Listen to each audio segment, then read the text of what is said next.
The Jalen Hurts response is somewhat of a critical one, depending on how you take the approach to the 2026 season. And while it is realistic to say that that not everything stems from the quarterback, which unfortunately not all in the fan base thinks that way, addressing the issues that almost mirror the miserable collapse in 2023 to me is a good start.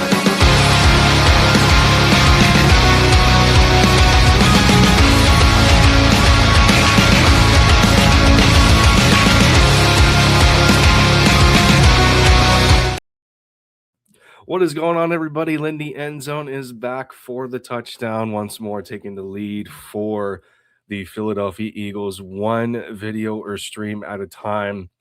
As I understand, it is usual for Jalen Hurts videos being so sensitive to make. The easiest thing to do is to cut down the middle as best as possible to not be radical in your takes.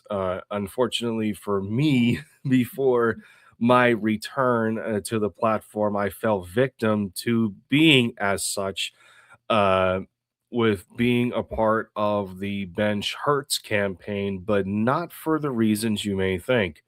I was in the mindset of the team just being another step closer to their inevitable end, no matter what they did.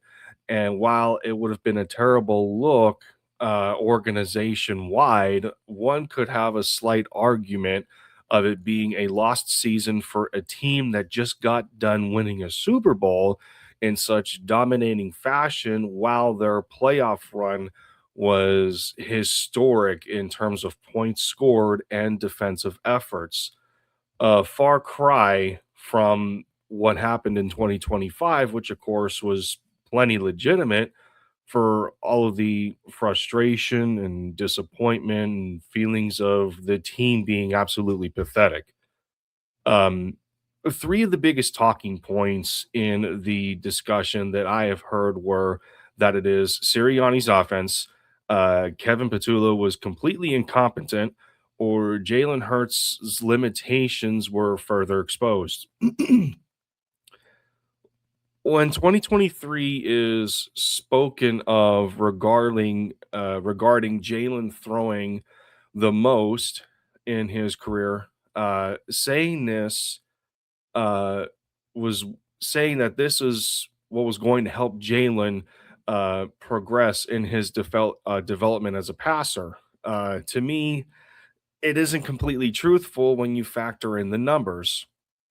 I've heard certain talk shows point this out, and to me, it is not true at all.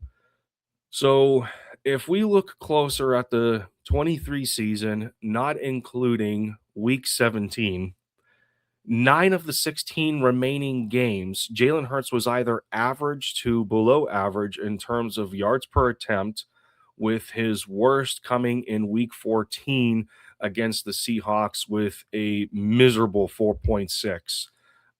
Of those 9 games, when it comes to passer rating, his rating was only above average twice, coming in the games against the Bills in overtime, which you can argue the weather had an impact, but people need to be careful with their excuse making.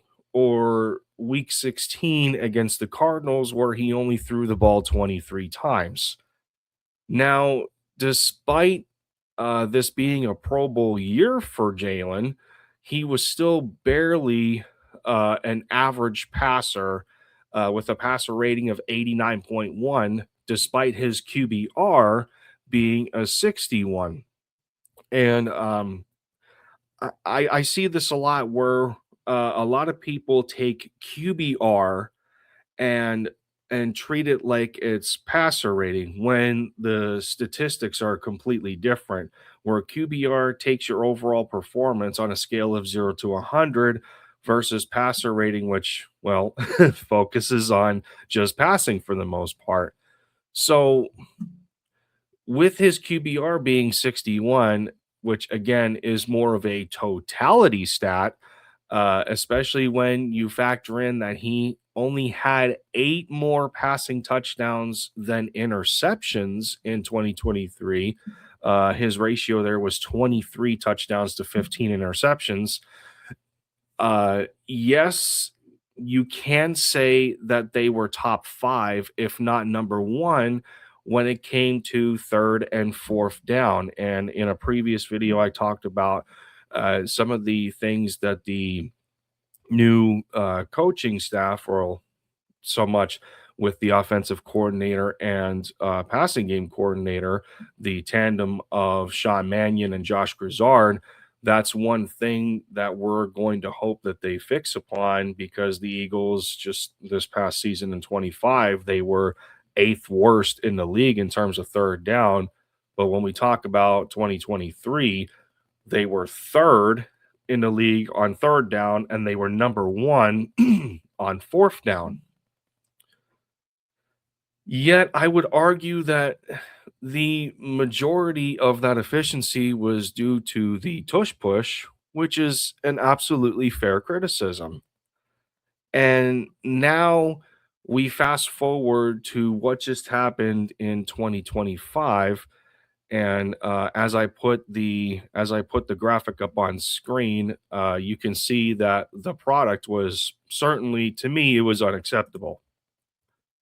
And if we read between the stats here for Jalen Hurts in his career so far, excluding 2020, this is where the work begins to me with the offensive coordinator, trying to quote unquote evolve, or whatever word you want to use, with Nick Sirianni's offense.